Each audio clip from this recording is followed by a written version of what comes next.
Bugun mana tadbirkorlar bilan ko'rishib, menga nima deyapti? Bizga deydi, to'siq ko'rsatmasa, bizga tegmasa bo'ldi deydi. Oddiy til. Tegmasa bizga deydi, biz o'zimiz yo'limizni topib ketamiz deydi. Shuning uchun mana bosh prokurorning o'rinbosari Qoraqalpog'istonga mas'ul va javobgar. Men bugun ko'p prokurorlar bilan o'zimning fikrimni aytdim. Bir ikkita prokurorlar sadoqatli, bir ikkitalari o'yinchi. Men o'zim uchun ko'p narsani xulosa qildim. Nimaga desangiz, ko'zi yonmayapti u prokuror. Bizga undaqa prokurorlar kerak emas. Bizga sog'lom fidoyi, mehnatsevar prokurorlar kerak. Mana kecha Xorazmdan bir prokuror chiqib shunday gapirdi.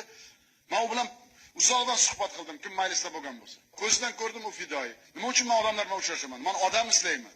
Ko'zi yongan sadoqatli odam bo'lsa bo'ldi. Bitta narsani bilaylik. Mana shu iqtisodiy kompleksning eng katta pirovard maqsadi oddiy odamni biz ishontira olsak. Har bir xonadon o'zini bolasini yumushini, o'zini kichkinagina biznesini qilib beraylik bo'ldi. Ular biz bilan bizdan rozi bo'ladi. Avvalambor o'zimda atrofimdagi odamlar dunyoqarashini o'zgartirishim kerak. Endi zamon bizni ko'tarmaydi. Kim meni hech kim aldonmaydi.